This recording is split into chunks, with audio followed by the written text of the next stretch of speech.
peu de bruit. D'accord, merci, de bruit. Chaud. C'est pire que la Champions League. C'est encore plus bouillant. Et sous vos applaudissements déjà, la coupe qui va rentrer par la société Piton. Merci de les applaudir. La coupe qui arrive. Le trophée remis par les agents de sécurité Piton qui viennent nous remettre ce trophée. Et nous avons le ballon de la finale aussi. Et ce ballon de la finale est sponsorisé par TF Conseil. Le ballon qui va être donné par les arbitres. Le ballon par TF Conseil de Fabien. Retour ici en direct de la salle du bout du monde pour la grande finale de cette CSI Talent Cup. Vous l'entendez sûrement, on a changé de micro, donc on va essayer de régler ça au moment où les équipes sont en train d'entrer sur le terrain. Il y en aura deux, ça c'est logique, c'est le concept d'un match de football, mais deux des toutes meilleures équipes de ce tournoi, puisqu'il s'agira du FC Barcelone, déjà vainqueur de la coupe outdoor hier en fin d'après-midi. Et de l'autre côté, l'OGC Nice, finaliste surprise, mais pas tant que ça, puisqu'il avait remporté quelques bons matchs et il a quelques très bons joueurs en son sein. Il a notamment éliminé un adversaire très costaud. Donc vraiment une finale qui s'annonce sous les meilleurs auspices, même si le Barça est tellement monté en puissance que ça va être très difficile de rivaliser avec eux. Aujourd'hui, et pour cette finale, nous serons trois aux commentaires, les trois que vous avez eu l'habitude d'entendre tout au long du week-end. Soit tout d'abord sur ma gauche, Raphaël Pacheco. Raphaël, comment est-ce que tu sens cette finale? C'est chaud bouillant, hein. Il y a une ambiance de feu au bout du monde. On a deux équipes qui nous ont éblouis tout au long du tournoi. Je pense qu'on va faire un gros match, Bastien. Et à ma droite, vous l'avez entendu aussi tout au long de ce week-end et notamment ce matin en solo avec moi, avec donc Marc de la Creta. Ah, si j'ouvre ton micro, ça ira mieux, excuse-moi. Voilà, ouais, il est même très fort là. Je sens qu'on m'entend bien, je m'entends même très bien. Écoute, ça va très bien. Pendant que le speaker annonce les joueurs de chaque équipe, un dernier mot avant que l'arbitre siffle le coup d'envoi. Un très bon tournoi avec un des favoris, le FC Barcelone, et puis quand même une belle surprise, le GC Nice en finale. Raphaël avait quand même mis une pièce sur eux, et je dois dire, Raphaël, tu avais vraiment vu juste. Ouais, effectivement, j'avais pronostiqué les Aiglons en finale de ce tournoi. Dès leur premier match, j'ai senti quelques joueurs avec vraiment beaucoup de football dans les pieds.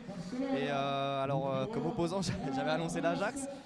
Les tirs au but, on a décidé autrement. Un vaillant FC Barcelone qui, pour sa première apparition à la CSI Talent Cup, se retrouve en finale.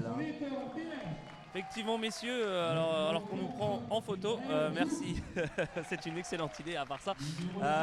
Vous l'entendez, hein, une ambiance de feu qui est montée petit à petit, et notamment grâce à cette demi-finale de pure folie, soyons fous, avec le Barça. On aperçoit aussi toute l'organisation de la Talent Cup, hein, qui est soit sur le terrain, soit pas très loin aussi. On voit notamment, il y aura des stories sur le compte Instagram de la Talent Cup. Que dire de plus, si ce n'est qu'on se réjouit de vivre ce match, tout simplement, avec le Barça vraiment en très grande forme, mais Nice a des joueurs, a des très bons joueurs, et je pense notamment à son gardien aussi, Ponzo. Ça va être de la belle folie, messieurs. Est-ce que l'un de vous a quelque chose déjà tout simplement pour présenter ces deux équipes? Ouais, Marc, voilà, tu as l'air très motivé. Parce que c'est vrai que je m'emballe notamment sur le jeu du FC Barcelone, mais Nice, je crois que tu les as plus suivis que moi ce matin notamment, et un petit peu au début d'après-midi, donc je peux nous en dire quelques mots pendant que les joueurs se tapent dans les mains. Ouais, alors le GC Nice peut compter sur un pressing très fort, je trouve, ainsi un très bon gardien, Ponceau. qu'on espère voir s'illustrer tout au long de cette finale. A aussi un numéro 5, Corsi, qui est très très solide avec son compatriote un peu plus défensif, Brignone. Et devant, ça devrait faire mal avec Micheli et Larege. Un beau duo technique, il y a aussi de la puissance de ces deux côtés. Et puis pour l'FC Barcelone, je pense que je vais laisser la parole à un de vous deux. Ouais, je pense que Raphaël, tu as vu comme nous la partie finale de ce tournoi. Je pense que tu as dû être tout aussi impressionné que nous par ce Barça, ce grand Barça. Ouais, complètement, hein, je rejoins votre avis. Cette équipe du Barça qui a vraiment, qui est déjà venue nombreuse et tous ces joueurs ont énormément de talent. Du côté de Nice, je tiens quand même à noter ce super sub, ce super remplaçant numéro 11, F12, qui à chaque fois qu'il est rentré dans les matchs, il a fait très très mal. Effectivement, Raphaël, on va débuter cette rencontre avec le Barça dans ses couleurs traditionnelles Blaugrana et l'OGC Nice dans son maillot extérieur gris et noir. C'est parti, 2 fois 9 minutes de mi-temps exceptionnellement pour cette finale de la Champions Cup, cette finale de la Talent Cup. Et Zouk est déjà à l'offensive avec une première frappe et Ponzo peut déjà se mettre en évidence avec une relance à la main assez longue en direction d'un attaquant. Je n'ai pas réussi à notifier le numéro et ça sera une touche pour les Barcelonais depuis leur propre camp de défense. Marc. C'était le numéro 9, Larege, qui n'a pas réussi à transformer cette action, alors que maintenant c'est Brignone qui voit sa frappe stoppée par le portier Keralto. Loin devant, c'est pour Zouk. Ça finit en touche pour le GC Nice qui va être effectué par Corsi, numéro 5. C'est pour Micheli, de retour à Corsi. Maintenant côté droit pour Larege qui va pouvoir rentrer, peut-être frapper. Excusez-moi, je me suis éloigné de mon micro. Et qu'est-ce que ça nous donnait? Micheli en face à face avec un défenseur, il ne va pas passer. C'est Zouk qui va récupérer le ballon. Je suis un peu emprunté, je ne vois pas grand chose et c'est une touche tout simplement du côté Blaugrana. Raphaël. Oui, alors Zouk qui récupère le ballon à mi-terrain. Un gros pressing de Brignone. Et le pressing s'avère payant puisque les Niçois obtiennent une touche à mi-terrain. C'est même un coup franc botté par le numéro 5 Corsi avec la balle. Corsi sur la gauche qui donne à Larege qui tentait un geste technique et ça peut repartir pour le Barça avec le numéro 12 Arteaga. Ah, c'était Espinoza. C'était Espinoza qui tentait une percée. Ça va d'un but à l'autre très rapidement. Ouh, Keralto qui s'en mêle un peu les pinceaux et il obtient une sortie de but. Ça aurait pu très bien finir sur un but puisque le numéro 10 Micheli était aux aguets. Ouais, c'était pas Keralto, le portier, c'est Arteaga avec son numéro 13 dans les buts du Barça. Oui, pardon. Effectivement, qui a joué toute la journée aujourd'hui et qui a fait des très gros arrêts, notamment lors de la demi-finale avec un ballon qui va sortir en touche devant nous. Ça sera pour le numéro 5 de l'OGC Nice qui n'est autre que Emeric Corsi. Une belle passe en direction de son numéro 9 Larey. Et Larey a été contré. Le ballon sera toujours niçois, grosse pression niçoise quand même depuis le début de cette rencontre. Et c'est presque inattendu parce qu'on attendait surtout le Barça à ce niveau-là, mais ça a fonctionné en demi-finale pour l'OGC Nice face au Bayern. Ce pressing, pourquoi ne pas continuer face au Barça, au point que le Barça se dégage long, quelque chose d'assez inhabituel. Et on va finalement repartir par le gardien Arteaga, Marc. Alors les Barcelonais, les cadres vont pouvoir essayer de partir cette fois au pied et puis en dégagement avec le capitaine qui va avancer sur le terrain. Le numéro 3 qui continue, il a un compatriote sur la droite en 1-2 assez repoussé par la défense. Mais finalement le numéro 12 va obtenir une touche. Effectivement le numéro 12 c'était Fran. Alors c'est lui qui va s'en charger, c'est derrière pour Zouk qui va passer par le centre, par son capitaine. Maintenant sur la droite, c'est pas très bien joué. Ça, Micheli qui a porté en rupture, en face à face. Il peut marquer. Oh, c'est dommage, ça passe à côté. Et la voilà, la première très grosse occasion de ce match. Les Niçois qui auraient pu ouvrir le score par la plus après une grande surprise finalement. Ouais, Arteaga qui est très content de voir ce ballon filer à côté de son but. À un moment où Banquier est avec le ballon, Zouk au milieu des Niçois et ça donne une touche pour le GC Nice. Je remarque que le brassard de capitaine change de match en match pour les Blaugrana. Pour cette finale, c'est le numéro 3, Martinez, qui a le brassard. Au moment où Micheli essaie de se défaire de Zouk et il obtient un coup franc très vite joué et peut-être un peu trop vite. Et c'est Corsi, Brignone avec la balle, il joue long sur Micheli, bien trouvé, et ça fait goal. Très belle ouverture de la part de numéro 5, hein, Corsi, qui trouve Micheli. Et sur sa première touche, il frappe croisé. Arteaga ne pouvait simplement rien faire. Bastien. Ouais, c'est magnifiquement joué de l'OGC Nice. Il reste 4 minutes 55 dans cette première mi-temps de la finale. Et l'OGC Nice est en train de continuer à créer surprise sur surprise. C'est reparti avec le Barça et avec Martinez Juncadeya. Juncadeya qui a trouvé Zouk, on retrouve le numéro 8, Kawush, le buteur décisif lors de la séance de tir au but du tour précédent. L'OGC Nice a déjà récupéré le ballon, on est sur le milieu de terrain sur l'aile gauche, c'est récupéré par le Barça, ça peut aller vite en direction avec une frappe et très facilement captée par Ponzo, qui aurait pu aussi je pense faire partie de nos votes pour l'un des meilleurs gardiens du tournoi. Parce qu'il est en train de faire un dimanche exceptionnel aujourd'hui. Et le GC Nice encore avec le ballon, avec son numéro 10, Micheli. Tony Micheli qui est mis au sol par Zouk. Et ça sera un coup franc pour les Niçois à mi-terrain. Effectivement, ce qui est aussi exceptionnel, c'est le talent de ce numéro 10, Micheli, qui finalement ne faisait pas forcément partie de nos favoris. Et puis en fin de compte, là il va pouvoir avoir l'occasion. Et il aurait pu mettre le deuxième but à l'instant. Il a déjà eu 3 grosses occasions alors que maintenant on part en rupture du côté du Barcelone. Ouais, et c'était le numéro 8, Nabil, qui avait l'égalisation au bout du pied. Et ce n'est finalement pas le cas. Et déviation du numéro 9. Niçois, là, Reg, c'était pour Micheli, mais ça va finir trop long. Et je crois que finalement ça a été touché au passage par un Catalan, si je ne m'abuse. On va essayer de voir ça, ouais, c'est ça. Brignone pour la Reg qui va sa frappe contrée. Oh, peut-être une petite main là du numéro 6. Longue frappe et c'est arrêté par le portier Arteaga cette fois, je ne me trompe pas. Et on repart avec le FC Barcelone. Souk au milieu de terrain qui se fait chipper la balle par Micheli. Micheli en rupture. Et c'est une faute. Ici un très beau coup franc à venir pour l'OGC Nice. C'était une faute du numéro 6, Juncadeya. Juncadeya, je crois, même Runcadeya. Mon espagnol est un petit peu rouillé, à vrai dire. Juncadeya, je ne fais pas la prononciation catalane. J'avoue que je ne maîtrise pas la prononciation catalane, mais en tout cas, tout ça pour dire que ce numéro 6 a commis une faute. Et qu'il va pouvoir. Je vais te laisser ce coup franc, Raphaël. Je vais te laisser terminer cette action. Très beau coup franc pour Micheli. Micheli qui s'élance, il frappe. Ouh là là là là là, ça passe entre les jambes d'Arteaga. Arteaga qui se trouve, c'est malheureux. Et c'est chanceux pour Micheli. Micheli qui double la mise et qui est à 2 buts pour cette finale. Hein. 2 buts à son compteur personnel, Bastien. Effectivement, et Arteaga qui nous fait une arcanadade. Finalement, c'était sous le ventre, là c'était entre les jambes, mais on était un peu sur le même ordre d'idée. Et Nice encore à l'attaque avec son numéro 9, Larey. Larey a été contré. On va donc pouvoir jouer un corner, je crois, une touche en tout cas.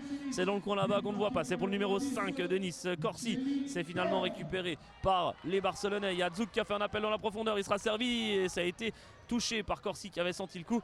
Le dégagement n'est pas bon. Le Barça qui va pouvoir jouer la touche à mi-terrain. Encore 1 minute 58 dans cette première mi-temps. Et Nice à 2 contre 1 peut-être pour une frappe de son numéro 10. On va centrer, ça va revenir. Et Corsi peut-être pour la frappe. Ils se sont gênés avec son coéquipier le numéro 9, Larey, qui ne s'est pas écarté. C'était à lui de s'écarter, il ne l'a pas fait.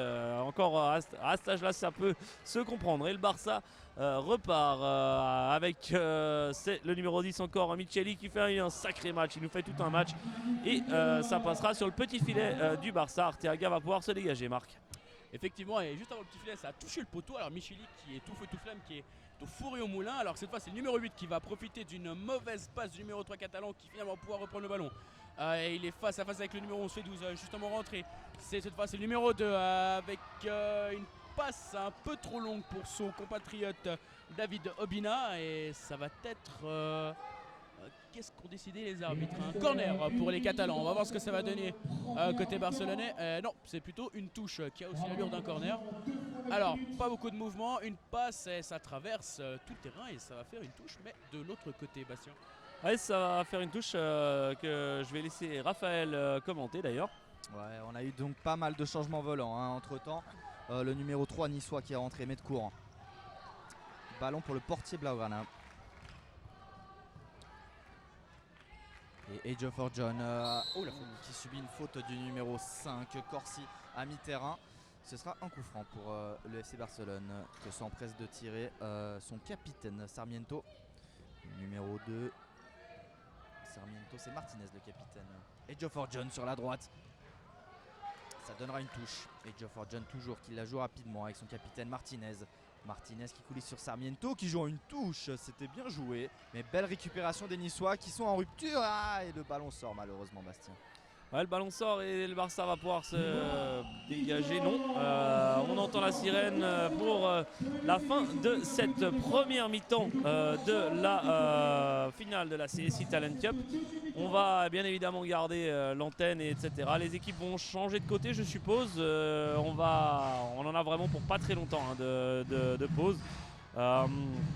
Avec un score de 2-0 pour les Niçois.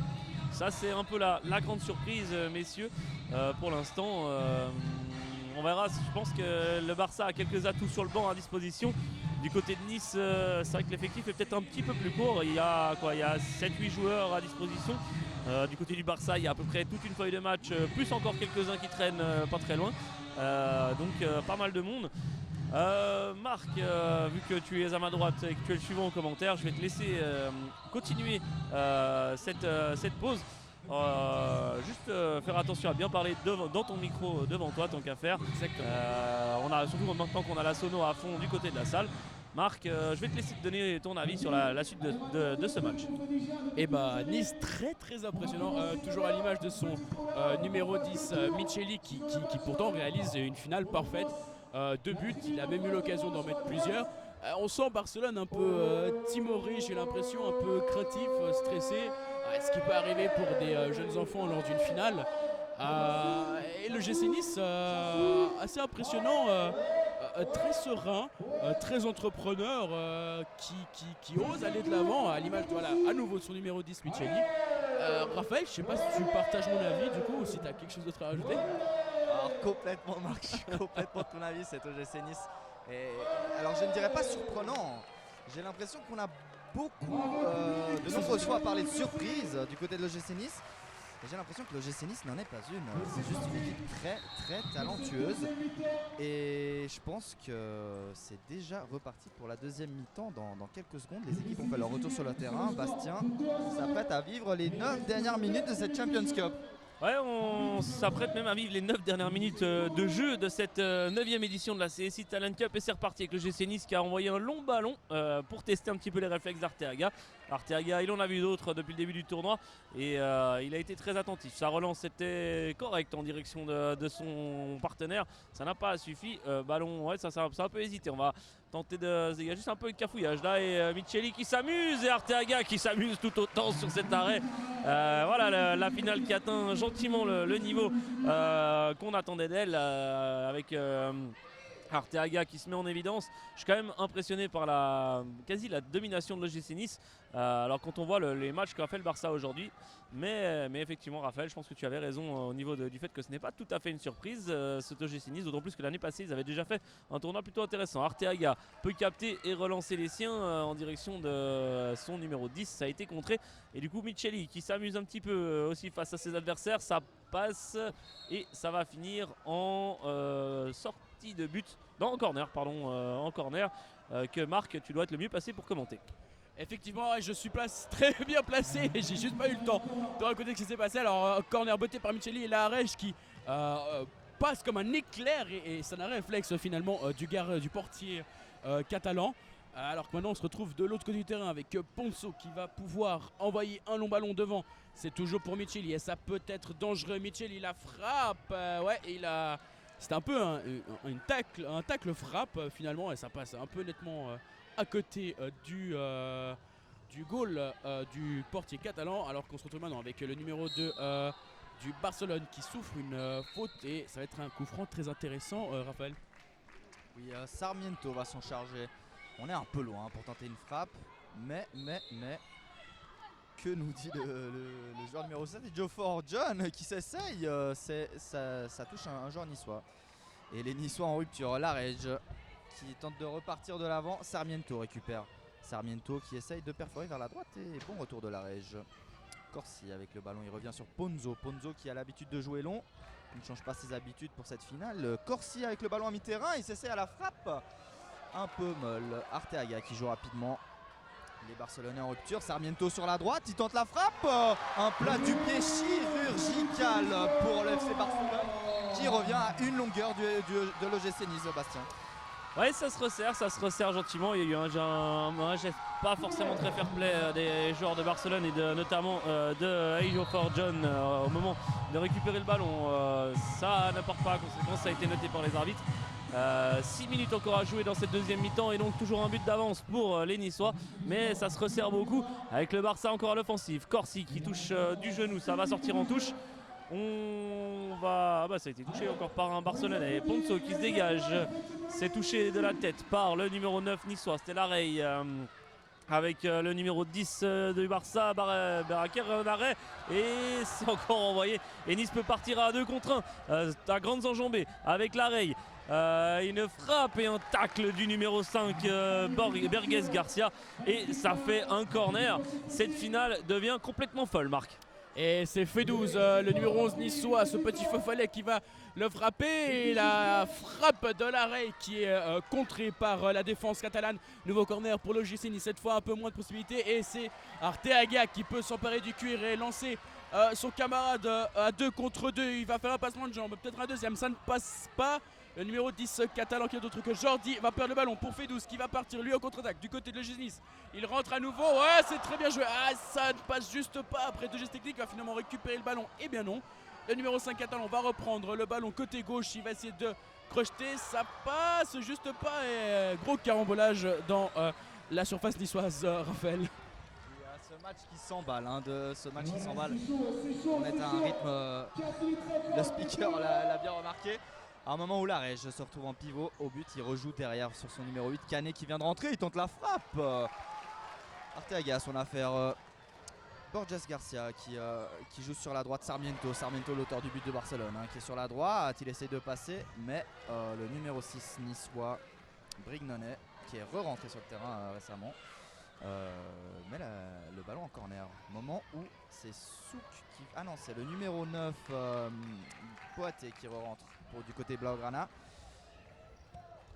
Barakoué qui rejoue avec son gardien. Le gardien qui décale sur la gauche. Oh, récupération de Fedouze qui s'essaye tout de suite. Arteaga a son affaire. À un moment, il n'y a pas d'arrêt de jeu. Brignone qui a la balle. Et finalement, le ballon va sortir, Bastien. Ouais, le ballon va sortir, ça sera pour le numéro 6 de l'OGC Nice, Brignone, Kenzo Brignone, qui va pouvoir servir son gardien Ponzo pour une nouvelle longue relance. Cette fois-ci, elle sera dans le public. Il a failli allumer la coupe. La coupe qui est installée là sur le bord du terrain en face de nous, vous le voyez sûrement sur les images, et peut-être le Barça pour une frappe. Non, ça sera bien contré par le numéro 8 Canet qui se fait un petit peu martyriser. Le numéro 10 du Barça, Beraker, s'est amusé, goal! Le Barça qui égalise à 3 minutes 25 de la fin de ce match, et le numéro 5 Pau Berges Garcia pour l'égalisation dans cette finale de la Talent Cup qui nous tient absolument toutes ses promesses, Marc. Et exactement, un scénario vraiment magnifique. Nice qui menait 2-0 et qui se fait rattraper par le FC Barcelone qui maintenant est en possession du cuir. Un long ballon devant, c'était pour le numéro 9 catalan, ça va pas arriver dessus. Maintenant on est de retour dans la surface niçoise. On était de retour et ça va être une touche pour les Catalans qui vont essayer de ressortir. Et ça va être pour le numéro 11 catalan qui va avoir un peu de difficulté mais qui va pouvoir passer, alors que maintenant on siffle une faute, voilà, et on siffle une faute côté catalan. Ça va être pour le petit Jordi, numéro 10, qui va revenir derrière. Alors on va essayer pour les Catalans d'envoyer des longs ballons devant. Ce n'est pas vraiment la coutume et dans les mœurs du club. Alors qu'on va partir maintenant avec le GC Nice, avec Larey qui se voit refuser le passage, Raphaël. Ouais, Berges Garcia qui intercepte le ballon. On est sur une touche niçoise, joué rapidement par la Rage. À un moment où Micheli refait son apparition du côté de l'OGC Nice pour ses 2 minutes 20 restantes. Numéro 5 Corsi qui joue avec son numéro 10. On repart depuis derrière avec Ponzo qui allonge. Et le ballon qui sort. Au moment où les Blaugrana effectuent un nouveau changement volant. Le ballon pour le gardien, le portier catalan. Il joue long sur la gauche, il trouve son capitaine Martinez qui joue avec avec le numéro 9 Poaté. Poaté sur le côté gauche. Et belle récupération de Corsi qui s'empresse d'aller de l'avant. Et le capitaine Martinez qui intercepte Bastien. Effectivement, Ennis qui tente un ballon long en direction de l'arrêt. Ça a été contré et le ballon va sortir en touche. On dirait quand même que les Barcelonais sont plus frais. C'est vrai qu'ils ont peut-être un banc un peu plus long. En parlant de ça, le numéro 11 pas là au sort et ça doit être Zouk probablement qui a dû rentrer. Non, c'était le numéro 6 Young Kadeya qui vient de faire sa apparition. Zouk il n'est pas sur le terrain étonnamment alors qu'il reste 1 minute 20. Et le Barça à l'offensive peut-être pour aller retourner complètement la situation. Toujours 2 partout. On le rappelle, Nice se défend comme il peut, mais là ça devient de plus en plus tendu, de plus en plus compliqué. Un ballon qui a été joué avec une frappe du capitaine, le numéro 3 c'était Exposito Martinez. Et Ponzo peut se dégager long comme d'habitude. Ça sera peut-être un peu long cette fois-ci, mais le contrôle n'est pas bon de la part du défenseur du Barça. Et Arteaga se fait plaisir avec le numéro 10 du Barça qui s'amuse, Barraquer, mais ça va de l'autre côté que peut-être l'arrêt, il arrête une frappe et l'arrêt d'Arteaga et ça passe à côté, la reprise de Micheli passe à côté, il reste 40 secondes et toujours 2 partout alors qu'il y a eu un contact à mi-terrain, effectivement il y a un joueur qui se tord de douleur, on va arrêter le temps, ça sera à chose faite cette fois-ci dans les délais, on a perdu 1 seconde, pas bien grave. Est-ce que l'un de vous a vu ce qui s'est passé à mi-terrain, messieurs? Alors, absolument pas. J'étais trop occupé par rapport à l'offensive niçoise et ce duo Larey et Micheli. Par contre, il y a quelques secondes, ils se tordaient de douleur, ça avait l'air d'être douloureux. Et je crois que ça a l'air d'aller mieux. Je sais pas si tu as vu quelque chose, toi, Raphaël? Non, tout ce que je vois, c'est le numéro 10, il me semble, qui est mal en point. Barraquer. À noter, ça doit être la petite bombe magique pour le faire aller mieux, je suppose. Complètement. Alors, au moment où il reste 40 secondes, est-ce que cette finale va se finir au tir au but à nouveau? C'est vrai, sauf erreur, il y a des prolongations d'abord avant les tirs au but. Là, il y a une main dans le visage là, qui sera sanctionnée. Désolé de t'avoir interrompu, Raphaël. Mais sauf erreur, il y aura des tirs, il peut y avoir des prolongations. C'était le cas il y a 2 ans avec la victoire de l'Atalanta. Dans quasiment toute fin de prolongation, je me rappelle qu'on avait perdu nos voix avec mes camarades de l'époque, Stéphane et Matteo. Alors, on avait commenté les 3 en même temps et on avait perdu totalement nos voix. Avec un coup franc qui sera pour le numéro 10, Barraquer, alors qu'il reste 14 secondes. Le temps qui continue à tourner, les arbitres qui prennent le temps. Il va falloir vraiment le tirer vite, ce sera la dernière action. On arrête enfin le temps, c'est un petit peu tard. Et ça sera une frappe du pied gauche, une frappe qui passe à côté de Barraquer. Ça va donner donc une relance pour Ponzo qui sera longue, mais elle ne servira à rien puisque la sirène retentit à l'instant. 2 partout à la fin du temps réglementaire. Eh bien, dites-moi messieurs, ça va vite, c'est intense quand le Barça joue depuis quelques temps. Et on va de nouveau vivre une prolongation qui va être évidemment au but en or et ça va être de la pure folie, Marc. Et ouais, on a ressenti le Barcelone qui retrouvait un peu de sa superbe, un peu de cette superbe qu'il avait tout au long du tournoi, que ce soit à l'intérieur ou à l'extérieur. Et Nice un petit peu en dessous sur cette deuxième période qui a vu le FC Barcelone revenir au score. Et je pense que c'est plutôt mérité. Une première période pour Nice et une seconde pour Barcelone. Je ne sais pas si vous avez quelque chose à rajouter, messieurs. Ouais, à noter que le Barça a eu une balle de match à 14 secondes de la fin. Et il me semble que j'ai vu l'arbitre faire un signe 3 avec la main. Je pense que le format des prolongations à la finale est le même que pour les demi. Ouais, effectivement, c'est un format qui est uniquement pour les demi et les finales. C'est le même que celui qu'on a pu voir tout à l'heure. Donc 3 contre 3 plus gardien évidemment. Et un but en or évidemment. En cas d'égalité toujours à la fin de ces 3 minutes, on repartirait sur une série de morts subites de tirs au but. On va mettre le chronomètre cette fois-ci au cas où la pendule ne démarre pas. Ça nous évitera d'avoir quelques petits soucis. Avec qui sont les 3 joueurs des 2 côtés. Côté Barça, numéro 6, numéro 3 je crois le capitaine, j'arrive pas à voir. On a Souk sur le terrain avec Martinez le capitaine et le numéro 10 Barraquer. Et c'est parti messieurs. Côté niçois on a donc Larège avec Corsi et le numéro 10 Micheli. Et Ponzo qui se dégage, ça va être tout tranquillement pour Arteaga, Marc. Arteaga qui cherche un peu des solutions. C'est vrai que maintenant à 3 contre 3, le terrain se fait plus grand.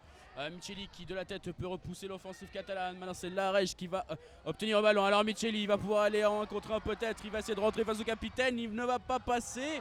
Et le public qui s'affole. Et ce sera une sortie de but tout simplement pour Arteaga qui joue long directement en direction du numéro 6. Juan Candaya qui va concéder une touche, Raphaël. Ouais, ce format 3 contre 3 hein, qui offre beaucoup d'espace à l'équipe qui a le ballon. Corsi avec une touche qui finit en touche pour l'équipe adverse. Souk qui joue avec son capitaine Martinez pour le numéro 6. Il rejoue, belle tentative, il essaie de redonner à Souk. Ça finit en sortie de but pour Ponso.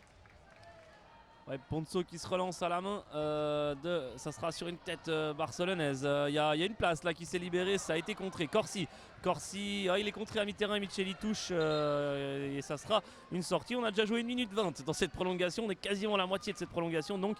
Et le Barça qui tente de remonter le ballon avec son numéro 4, Zouk qui a laissé sur sa gauche. Il va peut-être y avoir un centre, effectivement Ponso peut bloquer et se relancer rapidement. Il a temporisé, il y avait plus personne de ce côté-là. Le ballon va sortir en touche pour le capitaine Exposito Martinez. Alors que les Catalans ont encore... on a dépassé maintenant la moitié de cette prolongation. Avec les Catalans avec son capitaine numéro 3 pour le numéro 10, Jordi qui tente quelque chose, qui a pouvoir frapper Jordi. Et ça va être le but de la victoire, marqué par le numéro 4, Zouk qui profite d'un arrêt un peu compliqué de Ponso pour tout simplement pousser le ballon au fond des filets. Et le FC Barcelone est le nouveau champion de cette CSI Talent Cup. Et je vais laisser la parole à Raphaël parce que je suis essoufflé. C'est incroyable ce qui vient de se passer, ce but en or qui a laissé une joie éclater du côté catalan et tous les Niçois sont en pleurs. C'est des émotions hallucinantes qui sont en train d'arriver sur le terrain Hepta.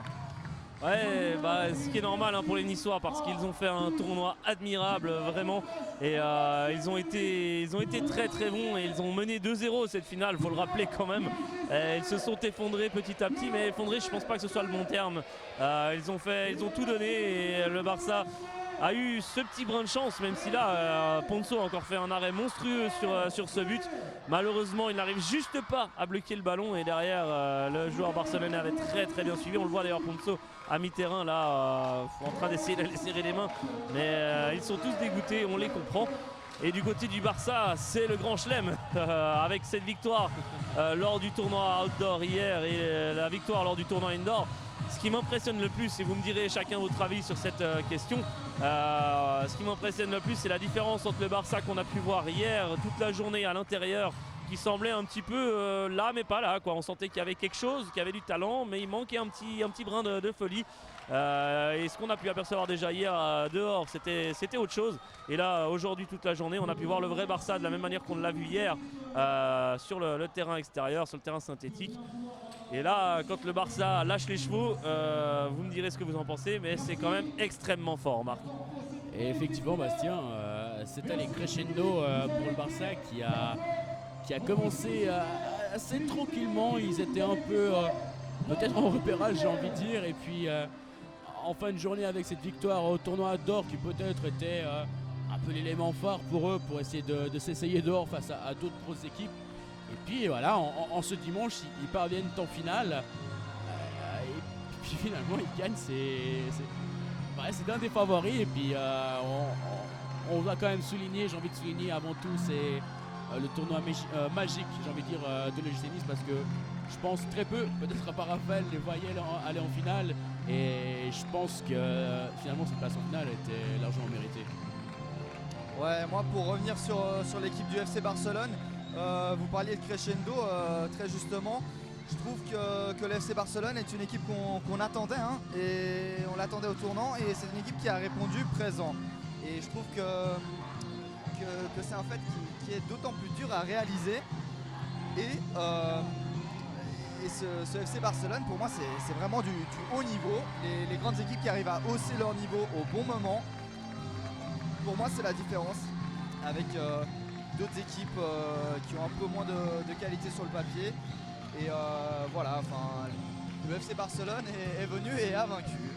Ouais, c'est un moyen presque un peu cruel, je trouve, de résumer cela, parce que ça n'a pas été tout rose, de loin pas. Mais effectivement, belle victoire du Barça. Je disais tout à l'heure un tweet du journaliste Valentin Schnork, qui est un proche aussi du CS italien, l'organisateur de ce tournoi, qui s'émerveillait. Alors on sait que c'est un journaliste qui est très porté sur les analyses tactiques. Et il exprimait tout à l'heure justement le fait que pour des moins de 11 ans, la justesse technique et la justesse tactique surtout des joueurs du Barça était impressionnante sur tous les points. Vraiment, il y a un travail qui est fait, et je crois qu'on l'a aussi un peu mentionné hier, un travail qui est fait avec les jeunes pour les sensibiliser à tout, y compris les détails du jeu et les placements, vraiment tout ce qui est tactique. Et pas uniquement juste savoir faire des passements de jambes et savoir jouer long, savoir jouer court, comme sait très bien le faire le Barça dans les deux cas. Il y a vraiment de tout qui est travaillé au Barça de manière minutieuse. Et ça, c'est à saluer, effectivement. Pendant que la cérémonie est en train d'être mise en place, la cérémonie protocolaire, nous on va se tourner quand même en direction de la caméra. Je ne saurais pas vous dire si on est actuellement en direct ou si on a une image globale. En tout cas, on va se tourner vers cette caméra pour des premiers bilans. En fait, on a parlé beaucoup du Barça là, ces dernières minutes. On a parlé un petit peu de l'OGC Nice, effectivement. Il y a 2-3 autres équipes dont on peut parler, on en reparlera en fonction de l'avancée de la cérémonie, mais je voulais déjà revenir aussi sur les deux équipes. On en a parlé un petit peu en fin de finale pour la 3e place, l'Ajax et le Bayern, qui ont été, on les attendait aussi à ce niveau-là, et ils n'ont pas déçu. Comme dans tout tournoi, il faut un gagnant, il faut un perdant, il faut un vainqueur et des vaincus. Pour moi, le Bayern et l'Ajax ont été peut-être les deux équipes les plus constantes sur tout le tournoi, et les deux équipes qui m'ont le plus marqué aussi. Moi je trouve ces deux équipes que j'ai beaucoup apprécié de voir jouer. Elles terminent 3 et 4e, mais ça montre aussi le niveau de ce tournoi, parce que les 4 équipes là étaient dans les 4 équipes de pointe en Europe. Et Marc, je pense que tu dois être assez d'accord avec moi. Totalement. Alors l'Ajax a fait un tournoi majestueux, tout comme le Bayern, et tu l'as très bien dit, et ça aurait pu être aussi la finale plutôt que la petite finale. C'est vraiment l'Ajax, je pense que ça va être mon coup de cœur de ce tournoi malgré tout. J'ai vraiment aimé tous leurs joueurs finalement. Mon coup de cœur va pour le capitaine Wazan, et puis c'est clair que j'attendais peut-être un petit peu mieux de Manchester City. C'est vrai que j'étais un petit peu déçu de voir que finalement c'était un grand nom sur le papier, mais pendant le tournoi c'était pas tellement ça, c'était un peu difficile, mais bon, ils sont quand même allés un petit peu assez loin. Et puis voilà, et puis les autres équipes, j'ai beaucoup aimé le reste. Les Français m'ont aussi beaucoup impressionné du coup pendant ce tournoi. Et puis mes petits chouchous, le FC Porto, qui finissent 7e, je crois qu'on va nous finir 7e. Ouais, j'allais chercher le classement. Je voulais faire un petit peu des crescendo, justement, parler d'abord des deux autres équipes qui complètent le podium. Donc les 3 et 4e qui sont l'Ajax et le Bayern. Et puis on viendra après sur les équipes coup de cœur. Raphaël, déjà toi, de ce que tu as pu voir de l'Ajax et du Bayern, c'était des équipes aussi d'un sacré niveau. Alors ouais, tout simplement, je pense qu'on est unanime sur ce point. Ces deux équipes ont été fabuleuses. Pour moi, niveau coup de cœur, l'Ajax et l'OGC Nice étaient au-delà de mes espérances.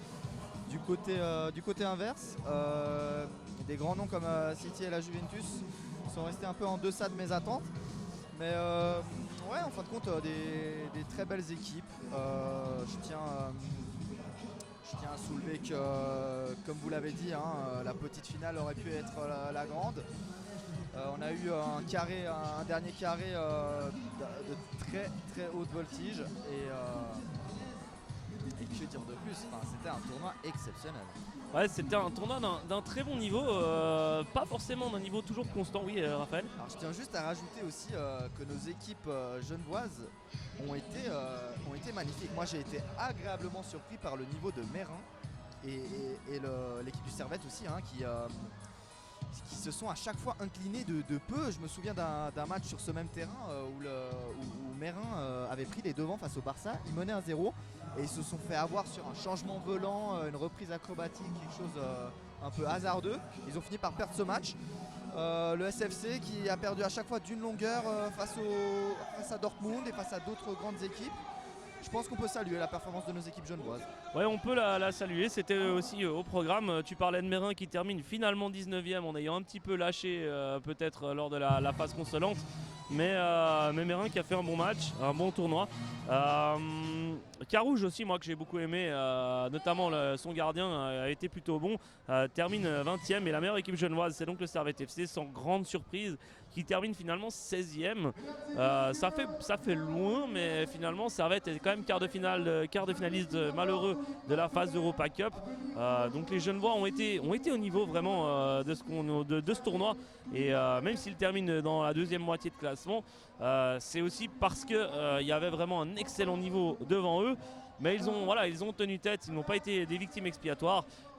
Mentionner encore tout à fait aussi la belle 21e place du CS italien, le club organisateur, ce qui pour eux est un exploit. Faut pas avoir peur des mots parce que c'est une équipe qui est quand même un peu en dessous du niveau des autres et qui là, elle semblait destinée à terminer dans les 2 dernières places et finalement ils parviennent à la 21e place sur 24, ce qui est quand même une très très belle performance pour le club organisateur. Marc, je vais aussi te laisser un mot sur les clubs genevois et tout d'abord les clubs genevois, les clubs suisses même de manière plus générale. Je pense que tu te joins à nous dans nos analyses pour dire que c'est une très belle performance des clubs genevois. Bah, vous avez déjà tout résumé, je pense aussi une très belle performance des clubs genevois qui ont tout donné. Malgré tout, il y avait des très grosses équipes et des très bons joueurs face à eux. Ils n'ont pas démérité, comme tu le disais il y a quelques instants, Carouge qui était très bon samedi, j'ai trouvé un petit peu moins aujourd'hui, un petit peu en dessous. Voilà, ça c'est pas très grave non plus, mais de manière générale, agréablement surpris aussi par les Genevois. Ouais, et puis pour l'anecdote aussi, mentionner que le meilleur club suisse, comme l'année passée, c'est le FC Bâle. Cette année, le FC Bâle termine 11e de cette Talent Cup, donc dans la première moitié du classement. L'année passée, ils avaient remporté la phase d'Europa. Cette année, ils ont dû gagner dans cette finale pour la 3e place de l'Europa Cup, probablement, si on peut appeler ça comme ça. On voit un petit peu l'organisation qui est en train de faire le ménage sur le terrain pour essayer de faire un petit peu de place. Oui, Raphaël. Ouais, je tiens quand même à dire que année après année, le niveau de cette CS Talent Cup est nivelé vers le haut. On a un niveau à chaque fois de plus en plus haut avec des équipes fabuleuses année après année, des belles surprises. C'est vraiment louable et je tire mon chapeau aux organisateurs de ce tournoi. Ouais, tu fais bien de le mentionner. C'est vrai qu'année après année, on voit vraiment un niveau. Moi, c'est la 3e année que je commente la CSI Talent Cup. Et honnêtement, alors, c'est marrant parce que pour moi, j'ai eu l'impression d'avoir vu 3 tournois complètement différents. Les 3 d'une très grosse qualité, mais chaque fois un petit peu différent. Là, c'est vrai que c'était très qualitatif au niveau vraiment de comment expliquer ça, du niveau global, du niveau de jeu global était extrêmement qualitatif. Les années précédentes, il y avait aussi des excellentes équipes, mais peut-être une équipe au-dessus du lot. Là, vraiment, comme on l'a dit, mentionné plusieurs fois pendant le direct, c'était très compliqué de tirer une équipe vraiment favorite. On n'était d'ailleurs pas forcément d'accord sur le nom des favoris tout au long de ce tournoi, et même jusqu'au demi-finale, on n'était pas d'accord sur le nom des favoris. C'est vous dire à quel point aucune équipe ne dominait cette compétition outrageusement. Je voulais encore profiter pendant qu'on est en train de commencer la cérémonie protocolaire, mais c'est bien, c'est qu'on est toujours derrière la scène année après année. Ils nous oublient au moment de leur cérémonie protocolaire. On le mentionnera pour l'année prochaine. Bref, je voulais vous demander à chacun de vous votre coup de cœur, même si on en a parlé, mais votre coup de cœur, que ce soit une équipe, un joueur, un gardien, un fait de jeu, quoi que ce soit, ce que vous retiendrez comme premier coup de cœur qui vous vient à l'esprit de cette 9e édition de la CSI Talent Cup. Marc. Alors, mon coup de cœur, je crois que j'en ai plusieurs. On ne triche pas. On prend un coup de cœur, Marc. Un seul coup de cœur, pour moi, c'est le numéro 10 et capitaine de l'Ajax. J'ai adoré ce joueur, j'ai adoré sa puissance, sa vitesse, sa technique, sa solidité défensive et quand on regarde aussi sa maturité pour un joueur de 10 ans, j'ai trouvé exceptionnel. Il a quasiment rien commandé à l'arbitre. Il a joué ses matchs, il a marqué des buts incroyables, il a délivré des passes décisives spectaculaires. Je pense que vous allez mentionner d'autres coups de cœur qui sont aussi parmi mes coups de cœur, mais je pense que si je dois prendre quelqu'un dans tout ce tournoi, ce sera mon petit Wazan, mon coup de cœur. Alors je partage ton avis Marc, hein. Au début du tournoi je n'avais que Dieu pour Wazan et alors finalement au fur et à mesure du tournoi je me suis pris vraiment d'attachement pour son coéquipier numéro 6, Lassem Ashkari, qui alors moi je l'ai nominé en tant que meilleur joueur du tournoi, hein, qui a une habilité technique mais déconcertante, une justesse tactique, une vista, il fait même des efforts défensifs, tout ça à 10 ans, et avec le gabarit qu'il est, c'est tout juste surprenant. Et je tenais juste à rajouter, tu mentionnais les faits de jeu. Moi j'ai un fait de jeu qui me reste en mémoire, j'ai trouvé ça très cocasse et vraiment j'ai trouvé fabuleux, c'était sur ce but là, sur le côté droit de ce terrain Hepta. C'était au tout début de matinée hier, un coup franc en pleine lucarne d'un joueur du CS italien qui donnait l'avantage à son équipe face à une énorme équipe, il me semble que c'était le Bayern Munich. Je crois qu'il s'appelle Paiso, hein, quelque chose comme ça. Je me souviens plus de son nom malheureusement, je peux essayer de le retrouver, ça me prend un peu de temps. Il me semble que c'est ça. Je pense que beaucoup de gens s'en souviennent et il s'en souviendra longtemps. Exactement. Alors lui c'est une évidence, ouais, effectivement c'est vrai que pour ces jeunes du CS italien c'est un sacré événement de jouer ce tournoi, hein. On rappelle, c'est la 9e édition, mais finalement au début c'était un tournoi mixte moins de 11, moins de 13, et c'était un tournoi pratiquement local. Il y avait l'Olympique Lyonnais qui était là depuis le début, mais qui était l'une des premières équipes non genevoises et non suisses à disputer ce tournoi. Et année après année, des équipes d'autres régions, d'autres pays ont commencé à faire confiance à l'organisation du tournoi. Et on le sait, hein, année après année, on en discute régulièrement avec nos camarades de l'organisation. On sait que c'est un tournoi qui est extrêmement apprécié de plus en plus partout en Europe et qui est extrêmement coté aussi de plus en plus en Europe. Et ce malgré les quelques inconvénients qu'il a, notamment le fait d'avoir 2 salles avec des revêtements complètement différents, mais on sait que c'est un revêtement extrêmement coté. On sait que pour obtenir des équipes comme Manchester City, comme le Barça, comme la plupart des équipes anglaises d'ailleurs, quelles qu'elles soient, c'est extrêmement compliqué. Il faut quand même avoir une certaine réputation et de belles infrastructures pour les obtenir. C'est le cas du côté du bout du monde, mais pas uniquement, parce qu'il y a aussi cette cérémonie d'ouverture qui a lieu au Ramadan, mais dans le stade de la Praille. Il y a aussi tout ce qui est à côté du tournoi, avec les familles d'accueil pour pas mal de joueurs, notamment je crois pour les joueurs suisses, sauf erreur, les joueurs des clubs suisses. Il y a vraiment toute une organisation qui est faite et vous les voyez sûrement sur les images. Tous ceux qui ont ces pulls rouge fluo que vous voyez sur le terrain, c'est tous des membres de l'organisation, que ce soit des membres qui ont travaillé à la buvette tout le week-end, que ce soit le speaker et autres personnes liées à l'organisation sportive du tournoi. Il y a aussi des responsables sponsors, médias, etc., réseaux sociaux. Il y a vraiment beaucoup de monde qui travaille bénévolement pour cette CSI Talent Cup et vraiment c'est une réussite totale année après année. On sait que c'est toujours un peu difficile, c'est bénévole, donc il faut toujours trouver du temps, et dans une période fin janvier, début février, qui est quand même pas la période la plus facile pour trouver du temps, donc c'est tout bénévole et ça fonctionne année après année super bien. Le résultat est tellement exceptionnel que chaque année tout le monde est motivé à repartir pour une année, quitte à ne pas dormir pendant quelques nuits avant le tournoi, et je crois que ça vaut vraiment la peine. Et je pense, messieurs, je crois que pour vous c'était la première année où vous étiez impliqués vraiment dans le tournoi et que vous n'étiez pas juste spectateur. Je sais que les deux vous étiez venus plusieurs fois en tant que spectateur. Ça sera l'occasion, ce sera ma prochaine question pour vous, messieurs, alors qu'on commence gentiment à remettre les prix avec Interstar et Sion. Marc, déjà pour commencer, toi, ton impression globale sur cette Talent Cup en tant que cette Talent Cup vue de l'intérieur? Et Bastien, j'ai trouvé l'organisation toujours aussi fabuleuse. Un public toujours aussi motivé. On voit aussi beaucoup de jeunes joueurs, de jeunes adultes, des adolescents, il y a des parents, il y a des curieux. Ça amène toujours autant de monde. C'est vrai qu'après les gros noms aident beaucoup à cela. Et de manière générale, c'est une organisation au millimètre. Et on doit tirer aussi notre chapeau aux personnes qui se chargent de ça, parce que c'est gargantuesque, j'ai envie de dire. L'année dernière, j'étais venu en tant que journaliste, enfin pseudo-journaliste, où j'avais pu écrire un article.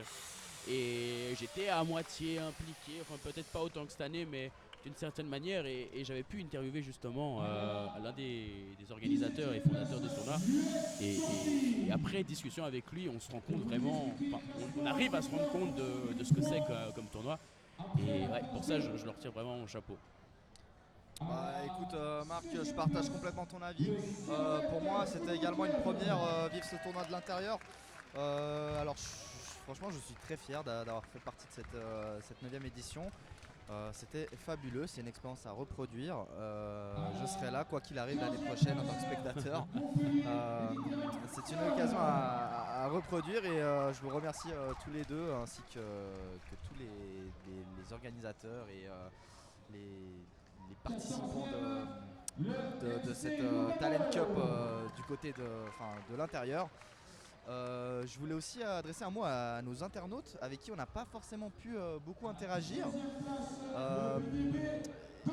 Mais je me réjouis de lire leurs réactions et peut-être que l'année prochaine on aura un retour vidéo, une amélioration à faire et on pourra interagir en live.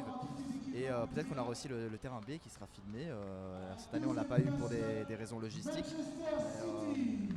Mais voilà, que d'améliorations à faire et que de bon augure pour la suite de cette Talent Cup, tournoi formidable. Ouais, effectivement, tu le mentionnais, l'année prochaine, on risque d'avoir une infrastructure un petit peu différente parce que ça sera la 10e édition, une édition anniversaire. Pour laquelle on peut supposer que les organisateurs vont effectuer un travail encore plus colossal que les années précédentes.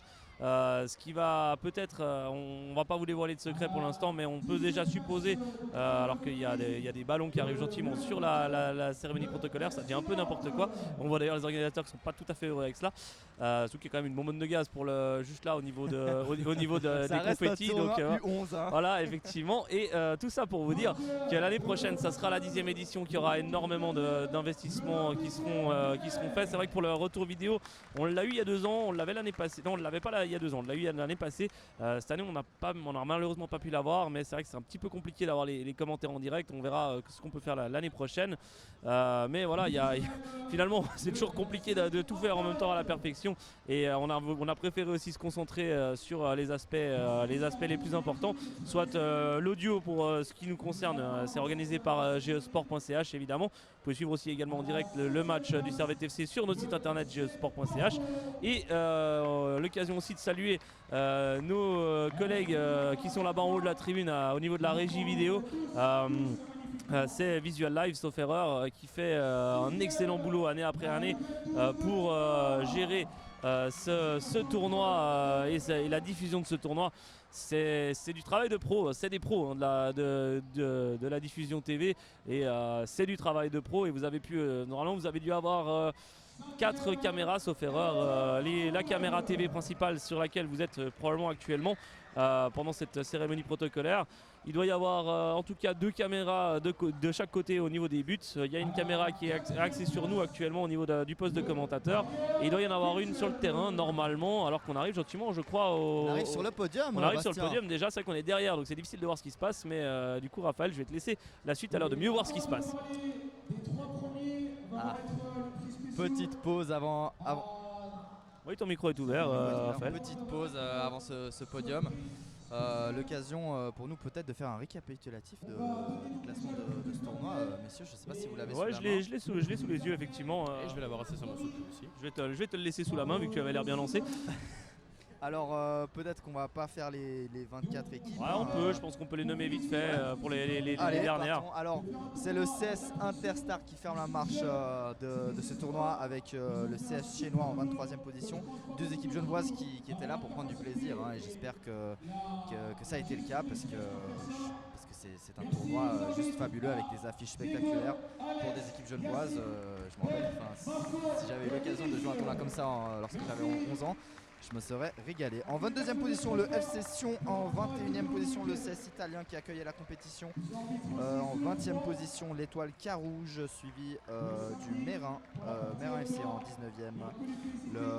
Les invités d'honneur un peu de ce tournoi, le Young Team Struga, les Macédoniens du Nord qui finissent en 18e position. C'est l'US Torcy, le formateur de Paul Pogba qui finit en 17e. En 16e place, on a notre meilleure équipe genevoise, le Servette FC. En 15e position, le MMF, Montpellier Méditerranée Futsal. En 14e finissent le FC Lugano. 13e, on commence à rentrer sur les gros noms. BVD Dortmund. 12e Manchester City, 11e place pour le FC Bâle, hein. Un très beau résultat du FC Bâle qui a fini l'année d'avant en 9e position, il a remporté l'Europa Cup. 10e le FC Nantes, 9e l'Olympique Lyonnais qui remporte cette Europa Cup. Et on rentre sur les places de cette Champions Cup. 8e position le RSC Anderlecht. En 7e position le FC Porto. En 6e la Juventus de Turin. En 5e l'Everton pour une première participation. 5e place, c'est pas mal du tout. En 4e, juste avant le podium, le Bayern Munich. Au moment où on annonce le podium, 3e position, une très très belle équipe de l'Ajax. L'AFC Ajax qui termine en 3e position de cette CSI Talent Cup. Elle aurait pu finir plus haut, ça aurait été pareil. Cette équipe a été juste magnifique à regarder. Est-ce que tu as terminé le classement, il me semble, à part les deux premiers, mais ça on va en parler d'ici quelques instants. Effectivement, je voulais jeter dessus avant de récupérer le classement justement. On se met un petit peu plus haut parce que comme ça on essaie de voir aussi le podium. On essaie d'être à la fois dans le cadre de la caméra et de voir le podium, ce qui est un tout petit peu compliqué quand même, on vous le cache pas. J'ai les genoux qui claquent là. Effectivement, on a un peu de fatigue quand même aussi de notre côté, c'est normal. Deux jours complets aux commentaires, c'est plutôt long. Et est-ce que c'est effectivement l'OGC Nice qui arrive sur le podium. Marc, il me semble que ça fait un moment qu'on t'a pas donné la parole, donc je vais te laisser la suite. Bah voilà, le GC Nice deuxième, on va essayer de me blâmer avec ce qu'on a. Les petits Niçois qui étaient très tristes de perdre cette finale, qui pourtant ils étaient en train de mener 2-0, mais je pense qu'ils peuvent être fiers. Ils peuvent être très très fiers d'avoir mené face au Barça. Et même d'être arrivé en finale tout simplement et voilà, on a eu un spectacle flamboyant de leur numéro 10 Micheli qui est un nom qui va rester je pense dans nos mémoires et dans les mémoires de la CSI Talent Cup. Que dire de plus à part que d'ici quelques secondes le FC Barcelone va rentrer sur scène pour soulever le trophée et fêter à nouveau avec toutes les personnes présentes ici. Bastien, je sais pas, Raphaël. Effectivement, on peut noter quand même que le Barça succède à déjà plusieurs équipes plutôt cotées, hein, avec notamment alors que c'est le meilleur gardien. C'est le meilleur gardien qui vient d'être énoncé, c'est le gardien de Porto, Gonçalo Diaz, qui remporte le trophée du meilleur gardien de cette 9e édition de la CSI Talent Cup. Et j'en suis très content pour lui parce que Bastien. ça a été mon choix, je l'ai changé au dernier moment, mais c'était mon coup de cœur tout au long du tournoi. Et c'est le problème d'avoir donné mon vote pendant un match, c'est que j'ai été impressionné par le gardien de l'Ajax qui m'avait aussi fait forte impression tout au long du tournoi. Et du coup j'ai fini par voter pour le gardien de l'Ajax, mais les deux le méritent amplement, tout comme il y a eu 3-4 excellents gardiens tout au long de ce tournoi, mais le gardien de Porto, Gonçalo Diaz, a fait un travail exceptionnel. Et je suis très content pour lui qu'il remporte ce trophée. On va avoir le nom du meilleur joueur dans quelques instants. Raphaël, je crois que tu as mieux entendu que moi. Toi qui as un casque qui isole un peu moins que les autres, je te laisse la suite. Alors l'organisateur... c'est un joueur de l'Ajax qui sera le meilleur joueur de ce tournoi. Ouais, ce qui n'est pas une totale surprise Il jusque-là. a le numéro 6, c'est Lassem Ashkari qui remporte le trophée du meilleur joueur de ce tournoi. Ouais, c'est totalement mérité. Il était dans nos petits papiers. Hein. Ouais, Personnellement, je l'ai nominé comme meilleur joueur. Ouais, je crois que vous êtes deux, non Alors moi j'ai nominé son capitaine numéro 10, mais les deux le méritaient. Hein. Non, totalement. Alors les deux le méritaient. C'est clair qu'il a fait forte impression et pour beaucoup de choses, je pense qu'il le mérite largement. Ah oui, alors à plusieurs reprises, ce joueur nous a laissé tout simplement bouche bée, ce qui était assez insolite pour des commentateurs. On était juste sans mots pour décrire par moment les qualités de ce joueur. Pour moi, c'est un trophée amplement mérité. Je sais pas ce que tu penses, Bastien. Ouais, je suis totalement d'accord. En fait, le truc, c'est que comme on l'a dit et redit plusieurs fois, il y a eu tellement de joueurs. Enfin, finalement, il n'y a pas eu un joueur qui est totalement sorti du lot, vraiment qui était 3 classes au-dessus de tout le monde. Par contre, justement, il y en a eu 5 ou 6 qui étaient exceptionnels, tous à un niveau assez fou. Plusieurs de l'Ajax, mais pas uniquement. Et là, eh bien, c'est celui-ci qui est choisi. Mais finalement, on aurait pu en choisir 5 que ça aurait été mérité aussi. Et c'est là où on voit le niveau aussi atteint par ce tournoi. Parce que des joueurs exceptionnels en classe moins de 11, il y en a dans les grands clubs. C'est leur fonds de commerce, justement, aussi de réussir à obtenir ce genre de joueurs dès le plus jeune âge. Et il y a plusieurs grands clubs participant à la Talent Cup et il y a plusieurs grands clubs qui ont des bons joueurs et il y a plusieurs bons joueurs qui ont tous un niveau similaire. Et c'est là, honnêtement, c'est là où je trouve que ce tournoi a été phénoménal cette année. C'est le niveau global, comme on a déjà mentionné, était royal, tout simplement. On va entendre l'arrivée du FC Barcelone, vous l'entendez sûrement derrière nous. On va pas forcément trop augmenter le volume des micros d'ambiance parce que ça risque de saturer. Le FC Barcelone avec ses joueurs arrive gentiment sur le podium. On en voit quelques-uns aussi qui sont à côté du podium. Je sais pas, il y en a quelques-uns, je crois que c'est des joueurs du Barça, d'autres peut-être pas du tout. Toujours est-il qu'ils vont pouvoir aller célébrer, les confettis sont prêts.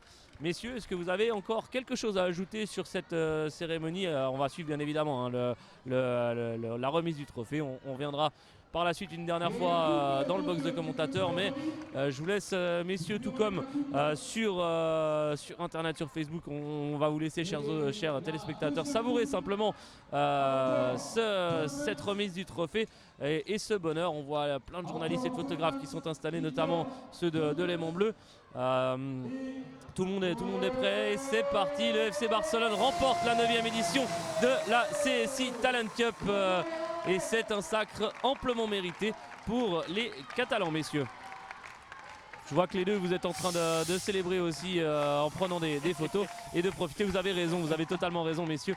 C'est vrai qu'on l'a dit, on le répète, on est là aussi pour le plaisir parce qu'on aime le football et pour le plaisir aussi parce qu'on aime ce qu'on a vu, on aime ce football, cette fraîcheur aussi des jeunes, des juniors, etc. C'était un grand plaisir et je pense qu'on va pas forcément tarder plus que cela. Ce que je vous propose, messieurs, c'est de vous laisser un dernier mot chacun. Et ensuite, on reviendra vers moi pour conclure définitivement cette 9e édition de la CSI Talent Cup. Marc, je vais te laisser l'honneur pour un dernier mot de ta part. Alors un dernier mot, je vais plutôt remercier beaucoup de monde. C'est difficile de remercier tout le monde, mais en tout cas merci à la CSI Talent Cup, merci à ces juniors pour ce spectacle fabuleux. Et merci aussi à toi Bastien finalement de nous avoir encadré, beaucoup guidé pour ces commentaires. C'est une première pour moi. Franchement j'ai adoré être là tout le week-end. Je suis crevé, claqué, tous les adjectifs synonymes de fatigué que tu veux, mais c'était magnifique et j'ai pris beaucoup de plaisir. Et je vais pas monopoliser plus longtemps la parole et je vais laisser Raphaël dire ses derniers mots aujourd'hui. Ouais, bah moi à défaut d'être original, je vais vous remercier tout d'abord vous deux messieurs, c'était un plaisir de commenter avec vous. Je remercie les organisateurs de cette CSI Talent Cup, un tournoi extraordinaire. C'est fabuleux de voir la joie dans les yeux de ces gamins de 11 ans. Le football, c'est extraordinaire. Je vous remercie vous qui nous avez suivis à travers du live Facebook. Et je vous donne déjà rendez-vous pour l'année prochaine, Bastien. Oui, effectivement, alors je n'ai pas noté la date du tournoi, mais ça sera très probablement aussi le premier vrai week-end complet de février. Bien évidemment, vous pouvez trouver toutes les informations sur le site internet de la Talent Cup, c'est talentcup.com. Voilà, merci aussi messieurs d'avoir participé tout au long du week-end malgré vos différents engagements. C'était un plaisir de commenter avec vous, vraiment, et merci encore à toute l'organisation aussi pour ce tournoi phénoménal année après année. On a toujours un immense plaisir à le suivre. Et merci également à toute l'équipe en régie, etc. Tous ceux là-bas en haut qui se reconnaîtront. Merci à eux. Et bien on se retrouve très probablement l'année prochaine. On ne sait pas si ce sera nous ou d'autres gens, mais on sera bien évidemment tous dans un coin de la salle à un moment donné. Merci à toutes et à tous de nous avoir suivis. Merci chers internautes d'avoir suivi ce week-end en notre compagnie sur Facebook. C'était Raphaël Pacheco, Marc de la Creta et Bastien Trottet en direct de la salle du bout du monde à Genève. Merci à tous et bye bye. Ciao ciao.